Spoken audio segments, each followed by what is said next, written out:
അല്ല, ഈ യേശുക്രിസ്തുവിൻ്റെ രക്തത്തെക്കുറിച്ച് 3 സന്ദേശം കഴിഞ്ഞില്ലേ? ഇനി എന്തോന്നാണ് ബാക്കിയുള്ളത് പറയാൻ? അബ്രഹാമിൻ്റെ ആട്ടുകൊറ്റനെ പറ്റി നമ്മൾ സംസാരിച്ചു. എങ്ങനെയാണ് ആ രക്തം ഹാബേലിൻ്റെ രക്തത്തെക്കാളും ഗുണകരമായി സംസാരിച്ചത്? എങ്ങനെയാണ് ആ രക്തം ഇസ്ഹാക്കിൻ്റെ മക്കൾക്കും അബ്രഹാമിൻ്റെ സന്തതിക്കും അബ്രഹാമിലൂടെ അനേകർക്കും വീണ്ടെടുപ്പിന് കാരണമായി തീർന്നത്? അടുത്തത് ഇസ്രായേൽ മക്കൾക്ക് ഫറവോൻ്റെ അടിമത്തത്തിൽ നിന്നും വിടുതൽ പ്രാപിച്ച് ദൈവത്തിൻ്റെ തിരഞ്ഞെടുക്കപ്പെട്ട സ്ഥലം ആ മരുഭൂമിയിൽ ചെന്ന് അവരെ ആരാധിക്കേണ്ടതിനും ദൈവത്തെ ആരാധിക്കേണ്ടതിനും പിന്നീട് ദൈവം അവർക്ക് വേണ്ടി ഒരുക്കി വെച്ച ഇന്നത്തെ നമ്മുടെ ഇസ്രായേൽ എന്ന് പറയുന്ന ആ വാഗ്ദത്ത ഭൂമിയിലേക്ക് അവിടെ കൊണ്ടുവന്ന് താമസിപ്പിച്ച് അവരെ ദൈവത്തിൻ്റെ വിശുദ്ധീകരിക്കപ്പെട്ട, ദൈവത്താൽ തിരഞ്ഞെടുക്കപ്പെട്ട, ദൈവത്തിന് വേർപെട്ട ജനമായി പ്രഖ്യാപിക്കേണ്ടതിന് വേണ്ടി ഒടുക്കപ്പെട്ട ആ രക്തം, ആ കൊച്ചു കുഞ്ഞാടുകളുടെയും ആടുകളുടെയും രക്തം, ആ രക്തവും കർത്താവായ യേശുക്രിസ്തുവിൻ്റെ രക്തത്തെ പ്രതിനിധീകരിക്കുന്നു. അതുകൊണ്ടാണ് അതിന് ശക്തി ഉണ്ടായത്. ആ വേർപാട് നടത്താനും ആ വാഗ്ദത്ത ഭൂമിയിലേക്ക് അവരെ എത്തിക്കുവോളം അവരെ സംരക്ഷിക്കാനുമായിട്ട് അതിന് കഴിഞ്ഞത്. എന്നാൽ ഇനിയും ഇതിൻ്റെ പഴയ നിയമത്തിൽ പ്രതിനിധീകരണങ്ങളുണ്ടോ? ഉണ്ട്. ഇവർ മരുഭൂമിയിൽ ദൈവത്തെ നമസ്കരിക്കാനായിട്ട് തുടങ്ങിയപ്പോൾ ആദ്യം ഇവരിൽ പലരും വിഗ്രഹത്തെ നമസ്കരിച്ച് തെറ്റിപ്പോയി. മോശെ ആ ന്യായപ്രമാണമൊക്കെ ആയിട്ട് ഇങ്ങോട്ട് വന്ന് ദൈവം അവന് കൽപ്പിച്ചു കൊടുത്ത പോലെ, അവന് കാണിച്ചു കൊടുത്ത പോലെയുള്ള ഒരു കൂടാരം പണിയുവാനായിട്ടിടയായി. ഇവരിൽ പാപം ചെയ്ത പലരെയും ശിക്ഷിച്ച ശേഷം ഇവരുടെ ഇടയിൽ നിന്ന് തന്നെ മോശയുടെ ഗോത്രമാകുന്ന ലേവ്യ ഗോത്രത്തെ മാത്രം വിശുദ്ധീകരിക്കപ്പെട്ട ഗോത്രം,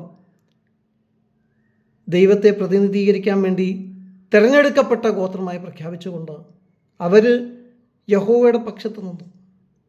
മോശെ പറഞ്ഞു, യഹോവയുടെ പക്ഷത്തുള്ളവർ മാറി നിൽക്കട്ടെ.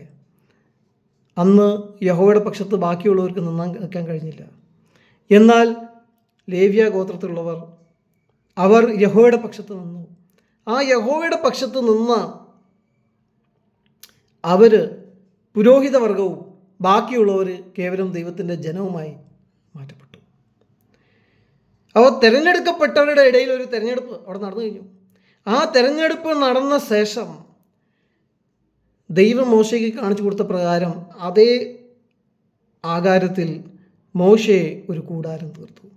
ആ കൂടാരത്തിനകത്ത് വിശുദ്ധ സ്ഥലം, അതിവിശുദ്ധ സ്ഥലം, പിന്നെ പ്രാകാരം എന്ന് പറയുന്ന 3 ഇടങ്ങളുണ്ടായിരുന്നു. ഈ പ്രാകാരത്തിൻ്റെ പുറത്താണ് അന്ധരും ബധിരരും കുരുടരും പാപത്തിൻ്റെ ലക്ഷണങ്ങൾ, മരണം, ദ്രവത്വം ഇത്യാദി അവരുടെ ശരീരത്തിൽ അനുഭവിക്കുന്നവർ എല്ലാമായിരിക്കുന്നു. ഈ പ്രാകാരം വരെ മാത്രമേ മറ്റുള്ളവർക്ക് വരാനായിട്ട് സാധിക്കുള്ളൂ. യഹൂദ പുരുഷന്മാർക്കും യഹൂദ സ്ത്രീകൾക്കും, സ്ത്രീകളാണ് ഏറ്റവും പുറകിൽ, അവരുടെ കുഞ്ഞുങ്ങൾക്ക് പൂർണ്ണ സിറ്റിസൺഷിപ്പ് ഇല്ല. പിന്നെ വിശുദ്ധ സ്ഥലത്തിനകത്ത് കേവലം ലേവ്യ ഗോത്രത്തിൽപ്പെട്ട പുരോഹിതന്മാർക്ക് മാത്രമേ, ആണുങ്ങൾക്ക് മാത്രമേ കടന്നു വരാനായിട്ട് സാധിക്കൂ. ഇനി അതിൻ്റെ ഏറ്റവും അകത്താണ് അതിവിശുദ്ധ സ്ഥലം. ആ അതിവിശുദ്ധ സ്ഥലത്ത് വർഷത്തിലൊരിക്കൽ മഹാപുരോഹിതന് മാത്രമേ കടന്നു ചെല്ലാനായിട്ട് സാധിക്കുള്ളൂ. മോശയുടെ ജീവിതകാലം മുഴുവൻ ദൈവവുമായുള്ള മോശയുടെ ബന്ധമെന്ന് പറഞ്ഞാൽ ആ അതിവിശുദ്ധ സ്ഥലത്തിരിക്കുന്ന പോലത്തെ ബന്ധമാണ്. ദൈവത്തെ ഫേസ് ടു ഫേസ് ആയിട്ടാണ് കാണുന്നത്. ദൈവത്തിൻ്റെ പ്രകാശമാണ് മോശയുടെ മുഖത്തടിക്കുന്നത്. ദൈവത്തിൻ്റെ ഗ്ലോ ആണ് മോശയുടെ മുഖത്ത്. അത് കണ്ടു നിൽക്കാനായിട്ട് യഹൂദന്മാർക്ക് കഴിഞ്ഞില്ല. അവരോട് ദൈവം പറഞ്ഞു ഒരു മറ വയ്ക്കാൻ. അവരെല്ലാവരും കൂടെ മറ വെച്ചിട്ടാണ് കാണുന്നത്. ഇന്നും അറബികൾ ഇത് വയ്ക്കുന്നുണ്ട്. അവർക്ക് അറിഞ്ഞുകൂടെ എന്തിനാണ് വയ്ക്കുന്നത്. വെയിൽ കൊള്ളാതിരിക്കാനായിരിക്കും. പക്ഷേ നമ്മുടെ മോശയുടെ മുഖത്ത് ദൈവത്തിൻ്റെ തേജസ്, ദൈവത്തിൻ്റെ പ്രഭ, ഇത് കണ്ടു നിൽക്കാൻ യഹൂദന്മാർക്ക് കഴിഞ്ഞില്ല, ആണുങ്ങൾക്കും കഴിഞ്ഞില്ല, സ്ത്രീകൾക്കും കഴിഞ്ഞില്ല. അവർ പറഞ്ഞു, മോശേ, ഇത് കണ്ടുകൊണ്ടിരുന്നാൽ ഞങ്ങൾ മരിച്ചു പോകും. അവർ ഭയപ്പെട്ടു. അങ്ങനെ അവർ ആ മറ ഇന്നും അവരുടെ ഹൃദയത്തിലിരിക്കുന്നു എന്ന് പുതിയ നിയമത്തിൽ എബ്രായർക്കെതിരെ ലേഖകൻ നമ്മളോട് പറയുന്നു. അവർക്ക് ഇപ്പോഴും ദൈവവുമായിട്ട് പൂർണ്ണമായിട്ടും അടുത്തു വരാനായിട്ടും ദൈവത്തെ മുഖാമുഖമായി കാണുന്ന മോശയ്ക്കുണ്ടായിരുന്ന ദൈവവുമായിട്ടുണ്ടായിരുന്ന അതേ ഒരു അളവിലുള്ള ബന്ധം സ്ഥാപിക്കാനായിട്ട് സാധിച്ചിട്ടില്ല. ഇപ്പോഴും അവർക്ക് ആ കോൺഫിഡൻസ് വന്നിട്ടില്ല. കാരണം എന്താണ്? അവർ ദൈവവുമായിട്ടുള്ള ഉടമ്പടിയിലാണ് എന്നൊക്കെ പറഞ്ഞാൽ പോലും അവർക്ക് ഉള്ളിൽ നിന്നും ദൈവവുമായിട്ട് ആ സമർപ്പണം വന്നിട്ടില്ല. അവർക്ക് ഉള്ളിൽ നിന്നും അവരുടെ പാപം പൂർണ്ണമായും ക്ഷമിക്കപ്പെട്ടിരിക്കുന്നു, ഇനി അവർക്ക് ദൈവത്തിൻ്റെ സന്നിധിയിൽ ചെല്ലാമെന്നുള്ള ഉറപ്പ് ലഭിച്ചിട്ടില്ല. ആടുകളുടെയും മാടുകളുടെയും രക്തത്തിന് ആ ഉറപ്പ് കൊടുക്കാൻ സാധിക്കില്ല. ഈ വ്യക്തികൾക്ക് ഇവരോട് ഇടപെടുന്ന സമയത്ത് ദൈവം കൊടുത്തിരിക്കുന്ന ആ പ്രാകാരം, വിശുദ്ധ സ്ഥലം, അതിവിശുദ്ധ സ്ഥലം അടങ്ങുന്ന ആ ഒരു കൂടാരം, അതിൻ്റെ ഏറ്റവും അകത്ത് അതിവിശുദ്ധ സ്ഥലത്താണ് ദൈവത്തിൻ്റെ സാന്നിധ്യം അറിയുന്നത്. പണ്ട് കുറേ വർഷങ്ങൾക്ക് മുമ്പ് ഒരു പാസ്റ്റർ എന്നോട് പറഞ്ഞു, ഈ അതിവിശുദ്ധ സ്ഥലത്ത് ഭയങ്കര ഇരുട്ടാണ്. എന്തുകൊണ്ടാണെന്ന് അറിയാമോ? ആ അതിവിശുദ്ധ സ്ഥലത്ത് തന്നെയാണ് ഹിലാസ്റ്റോറിയൻ എന്ന് പറയുന്ന ഒരു സാധനമുള്ളത്. ഹിലാസ്റ്റേറിയൻ എന്ന് പറഞ്ഞാൽ നമുക്ക് ചിരിക്കാനുള്ള സംഗതിയല്ല, മേഴ്സി സീറ്റ്. ദൈവം പാപികൾക്ക് ക്ഷമ കൊടുക്കുന്ന സ്ഥലം, കൃപാസനം എന്നാണ് അതിൻ്റെ മലയാള ഭാഷയിലുള്ള തർജ്ജമ. അപ്പോൾ പാപം പെരുകിയെടുത്ത്, പാപം വർദ്ധിച്ചെടുത്ത് കൃപ അത്യന്തം പെരുകി എന്ന് ദൈവം കാണിക്കണം. അപ്പോൾ ഇരുട്ട് പ്രതിനിധീകരിക്കുന്നത് പാപത്തെയാണെന്ന് പോലും. അപ്പോൾ അതിവിശുദ്ധ യഹൂദന്മാരുടെ അതിവിശുദ്ധ സ്ഥലത്ത് ദൈവം അവർക്ക് ഒരു ആർക്ക് ഓഫ് ദ കവനൻ്റ് എന്ന് പറയുന്ന ഒരു സാധനമുണ്ട്, അത് കൊടുത്തിട്ടുണ്ട്. ആ പെട്ടിയുടെ ഏറ്റവും ഏറ്റവും മുകളിലുള്ള ആ ഒരു സ്ഥലമുണ്ടല്ലോ, അതിനെയാണ് അവർ കൃപാസനം എന്ന് വിളിക്കുന്നത്, ഈ ഹിലസ്റ്റേറിയൻ എന്ന് വിളിക്കുന്നത്. ഇതിനകത്ത് ദൈവവുമായിട്ട് അവർക്ക് ഉടമ്പടി ഉണ്ട് എന്നതിൻ്റെ അടയാളമായിട്ടുള്ള ചില കാര്യങ്ങൾ വെച്ചിട്ടുണ്ട്. ആ കൽപ്പലകളും മന്നയും പിന്നെ അഹരോൻ്റെ ആ തളിർത്ത വടിയും ഒക്കെ അതിനകത്ത് വെച്ചിട്ടുണ്ട്. എന്നാൽ ദൈവ സാന്നിധ്യം ഇറങ്ങി വരുന്നത് ഇതിൻ്റെ മുകളിലാണ്. ദൈവ സാന്നിധ്യം ഇതിൻ്റെ മുകളിലേക്ക് ഇറങ്ങി വരുന്നത് അത് കൃപാസനമായതുകൊണ്ടാണ്.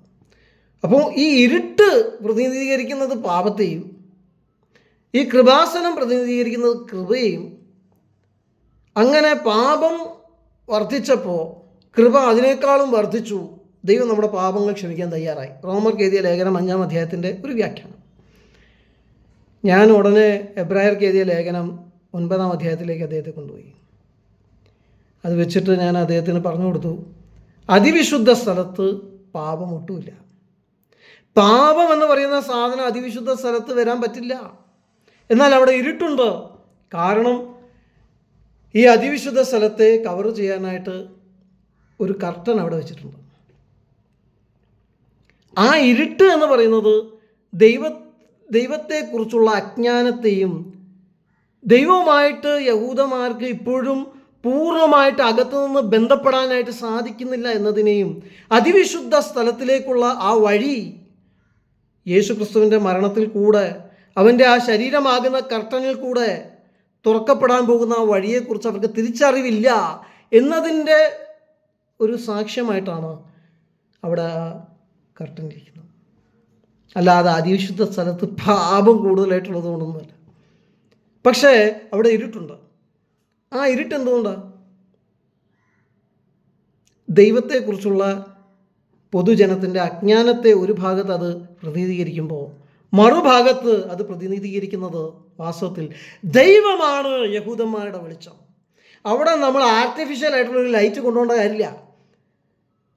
വരാനിരിക്കുന്ന രാജ്യമുണ്ടല്ലോ, ഉൽപ്പത്തി 1-2-3 ഉണ്ടായിരുന്നതിനേക്കാളും ശ്രേഷ്ഠതയുള്ള ഒരു രാജ്യമാണ് വെളിപ്പാട് 20, 21, 22 പ്രതിപാദിച്ചിരിക്കുന്നത്.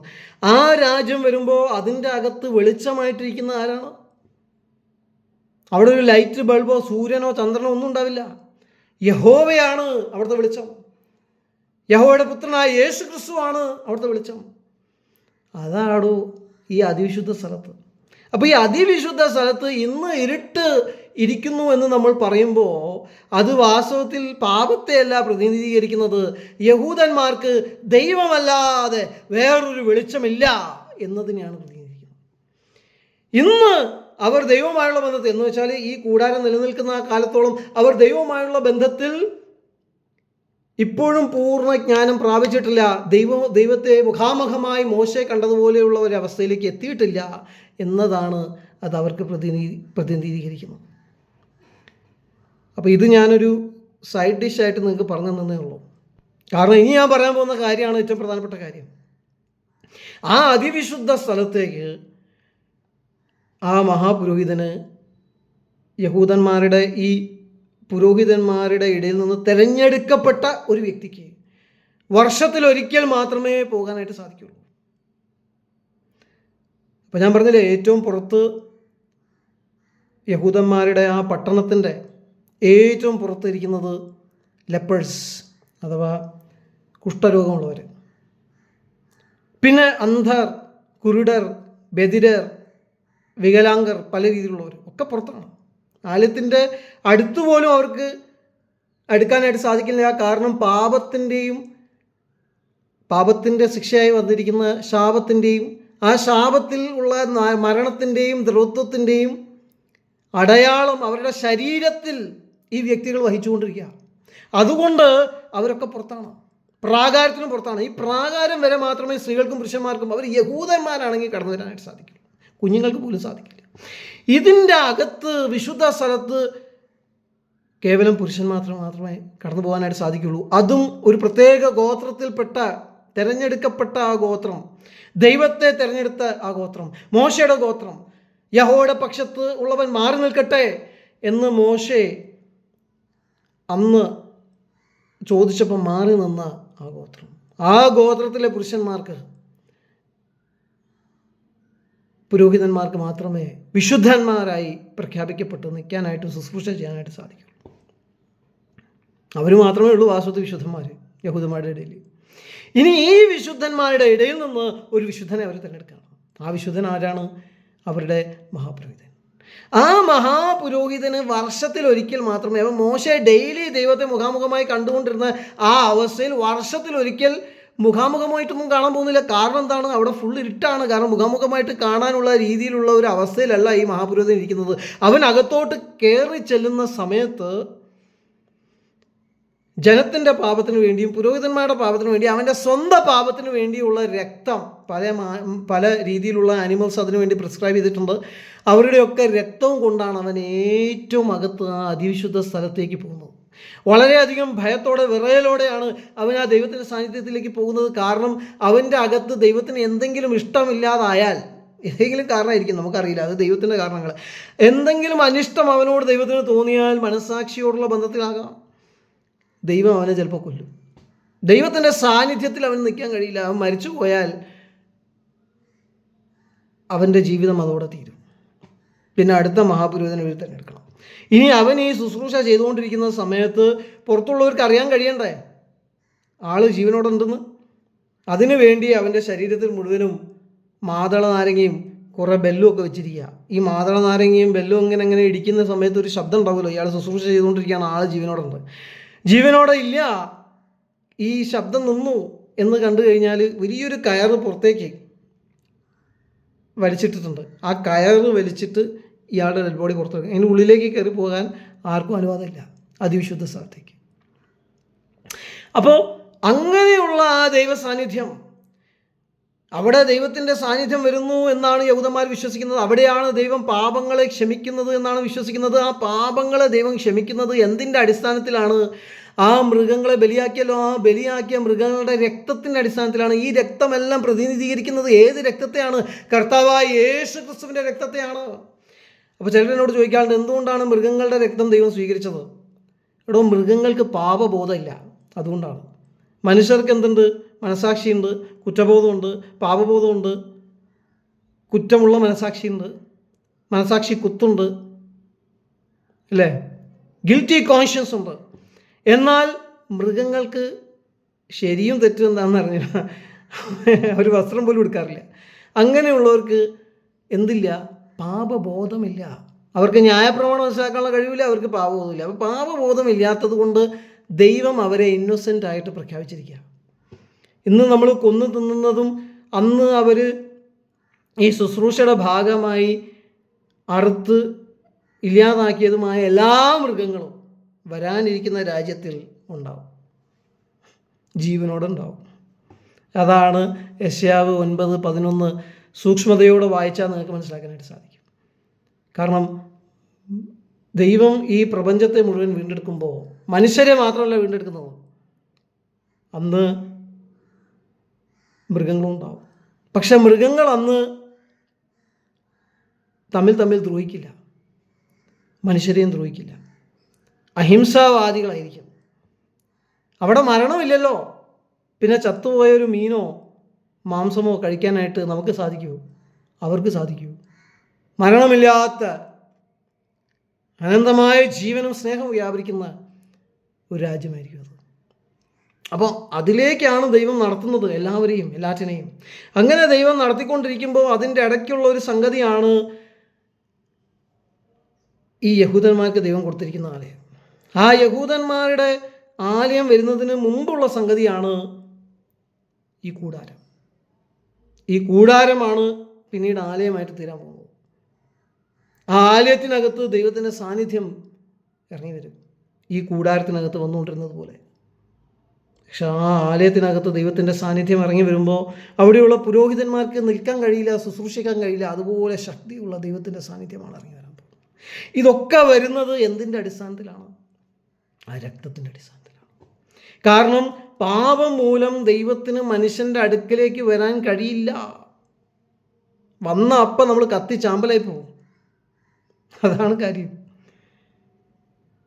ആ ദൈവത്തിന് നമ്മളെ പാപരഹിതമായി പ്രഖ്യാപിക്കണമെന്നുണ്ടെങ്കിൽ ഒരേ വഴിയുള്ളൂ, അത് യാഗത്തിൽ കൂടെയാണ്. അബ്രഹാമിൻ്റെ മകനെ വീണ്ടെടുക്കാനായിട്ടൊരു യാഗം കഴിച്ചു. അടുത്തത് ഇസ്രായേൽ മക്കളെ വീണ്ടെടുക്കാനായിട്ടൊരു യാഗം കഴിച്ചു, പുറപ്പാട്. ഇപ്പോൾ ഇസ്രായേൽ മക്കൾ ദൈവത്തെ മരുഭൂമിയിൽ ആരാധിച്ചു കൊണ്ടിരിക്കുകയാണ്. കൂടാരമുണ്ട് അവർക്ക്, അവിടെയും യാഗങ്ങൾ അർപ്പിച്ചുകൊണ്ടിരിക്കുകയാണ് പാപപരിഹാരാർത്ഥം. എന്നാൽ ഈ പാപപരിഹാരാർത്ഥം ഇവർ ചെയ്യുന്ന ഓരോ യാഗത്തിനും ഒരു കഥ പറയാനുണ്ട്. അതൊരു അഡ്വാൻസ് സൈൻ പോസ്റ്റാണ്. ഒരു കാര്യത്തിലേക്കാണ് അത് ചൂണ്ടിക്കാണിക്കുന്നത്. ദൈവത്തിൻ്റെ രക്തമുള്ള, കൃപയും സത്യവും നിറഞ്ഞവൻ, ദൈവസാന്നിധ്യവും ദൈവത്തിൻ്റെ വചനവും തോറയും ദൈവത്തിൻ്റെ ടാബർനാക്കിളിംഗ് പ്രസൻസും ഒരുമിച്ചുള്ള കർത്താവായ യേശു ക്രിസ്തു ഒരു നാൾ യാഗമാക്കപ്പെടും. ആ യാഗമാക്കപ്പെടുന്ന സമയത്ത് അവൻ ഒഴുക്കുന്ന ഒരു രക്തമുണ്ട്. ആ രക്തം ആദ്യമായിട്ട് മരിച്ച നീതിമാനായ ഹാബേലിൻ്റെ ദൈവമേ എനിക്ക് നീതി ലഭിച്ചില്ല എന്ന് പറയുന്ന ആ രക്തത്തെക്കാളും, അതിനുശേഷം യാഗമാക്കപ്പെട്ട എല്ലാ ആടുകളുടെയും രക്തം മറ്റുള്ളവരുടെ പാപങ്ങളെ ശുദ്ധീകരിക്കാൻ ഇന്നൊസെൻ്റ് ആയിട്ടുള്ള രക്തം, ആ രക്തത്തെക്കാളും ഗുണകരമായിട്ട് സംസാരിക്കും. ദൈവത്തിൻ്റെ സ്വപുത്രൻ്റെ രക്തം, ആ രക്തത്തിൻ്റെ മുന്നോടികളാണിതൊക്കെ. ആ രക്തം അവനിൽ വിശ്വസിക്കുന്നവൻ്റെ മനസ്സാക്ഷിയെ പൂർണ്ണമായി ശുദ്ധീകരിക്കും. ശുദ്ധീകരിച്ച് അവനെ ദൈവത്തിൻ്റെ പുരോഹിതനായി പ്രഖ്യാപിക്കും.